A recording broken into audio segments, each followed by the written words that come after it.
Coming into the 2023 NBA Finals, I told myself and others this was one of the best collection of role players we've ever seen in NBA history.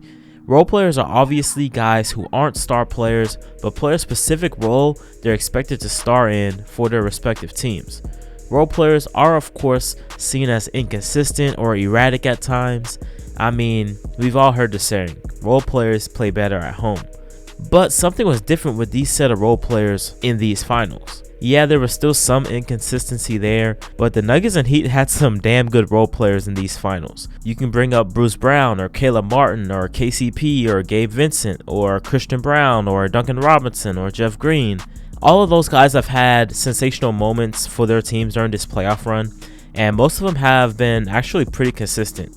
A lot of them for the Heat weren't consistent in the finals, but that's a different story for another day. However, there was one guy that stood out to me above the rest, and that's Aaron Gordon. AG was an essential piece for the Nuggets winning the championship, and if it wasn't for him, they wouldn't be champions today. His play this postseason had me thinking about how he completely changed his game from his earlier stages in his career up until now.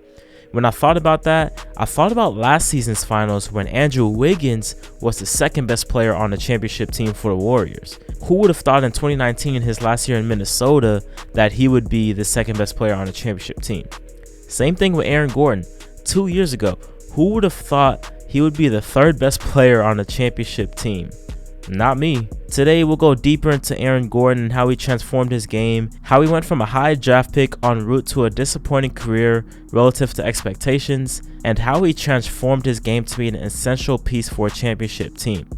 But before we start, go ahead and like, comment, share, subscribe to the channel for more content like this, guys. We will be doing more interviews with athletes, college, hopefully pros here soon. So stay tuned for that. Stay tuned for more videos just like this as well. And follow me on the journey. But without further ado, let's get into it. So Aaron Gordon was considered an athletic freak coming out of Arizona. A guy who can jump out the gym with supreme athleticism.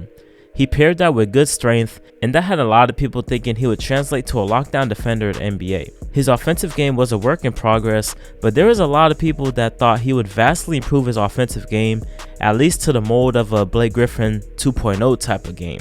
Gordon was drafted 4th overall in the 2014 draft by the Orlando Magic, of course, and he was looked to as one of the guys to bring the Magic back to prominence after Dwight Howard had departed just a couple years prior. AG got off to a slow start in Orlando, only averaging about 10 points per game in his first 3 seasons in the league, on not so good efficiency relative to his shot profile, and he hadn't developed his offensive game the way many people thought he would have when he first entered the league. His skill set was still raw, he couldn't shoot like that, he didn't have a handle to make up for it, so the Magic offense a lot of the times was just awkward. Hell, we all knew him from the slam dunk contest duel with Zach LaVine, for crying out loud, and that was it. However, with the departure of Orlando Magic star Victor Oladipo, it gave him an opportunity to step up his game, and he did, as he took 3 more shot attempts per game.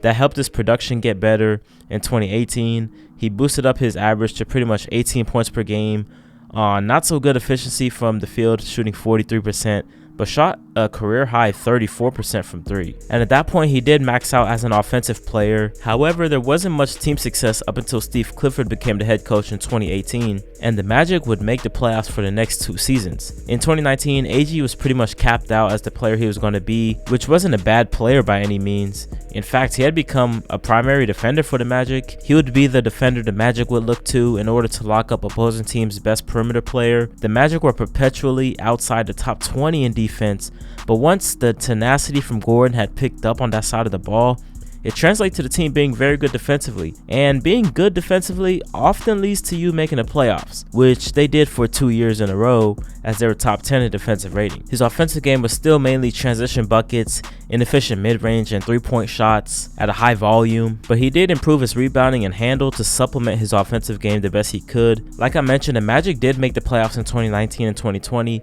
but were first round exits due to the offense being a struggle, as they could never get it right as an organization. Gordon's production had dipped in 2021, and as reality settled in, Gordon was not a number 1 option caliber player. That's when the team and Gordon came to the conclusion it was time for a change. On March 25th, 2021, AG was traded to the Denver Nuggets for basically RJ Hampton, Gary Harris, and a first-round pick, and it was an afterthought of a trade now thinking back on it. The idea was that AG was going to fill the hole that was Paul Millsap and then eventually Jeremy Grant.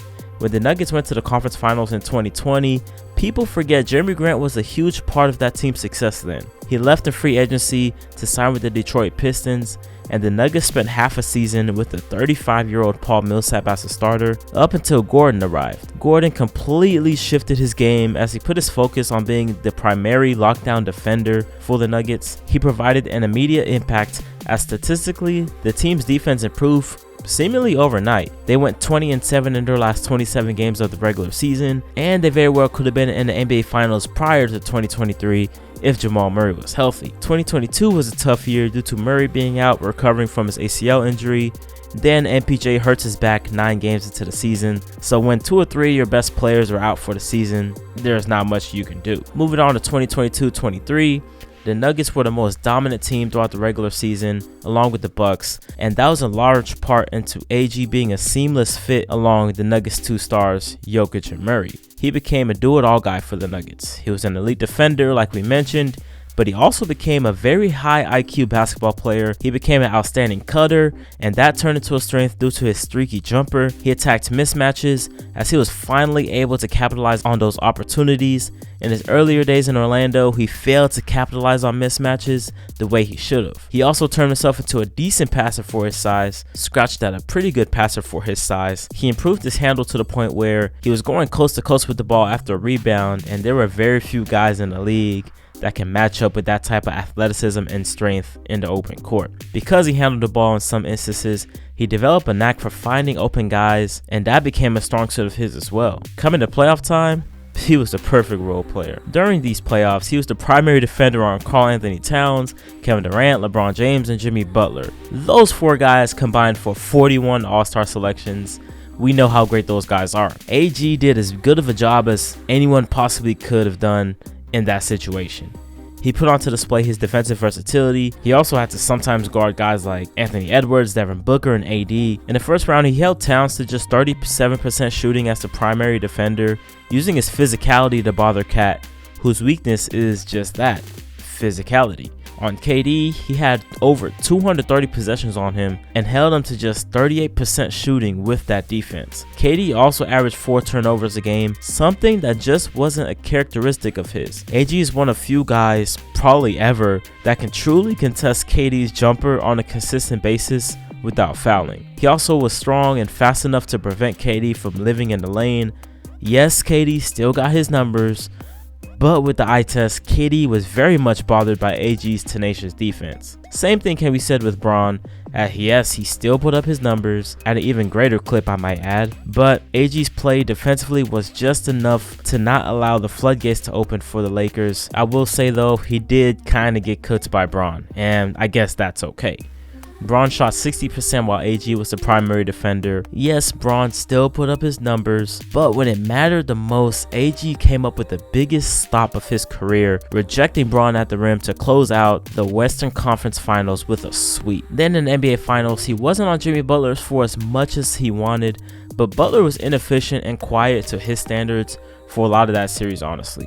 Part of why Butler and the Heat defense was so anemic at times can be attributed to Gordon's play on Butler, which warrants Jimmy trying to mismatch hunt Jamal Murray a lot of the time, and Jimmy might have ended up gotten the matchup he wanted with Jamal Murray, but then with AG's defensive IQ, he was always in perfect position to help, forcing Jimmy into his ineffectiveness at times. During this playoff run, AG was absolutely insane defensively, but let's not forget some of the games he had offensively that helped the Nuggets win the title. And there's something with Game 4s with Aaron Gordon that just stands out. In the closeout game versus the Lakers in the conference finals, he dropped 22 points on 9 of 14 shooting, 3 of 5 from 3-point range to go along with 5 assists and 6 rebounds. He was the one that helped shift the momentum the Lakers had in the first half. His off-ball cuts, his timely 3-point shooting, as well as his high rebounding and playmaking were all on display simultaneously. He did the same thing in Game 4 versus the Heat, scoring 11 points in the second half, 11 of 15 from the field, recording a game-high 27 points. He went 3 of 4 from 3, grabbed 7 rebounds, dished out 6 assists.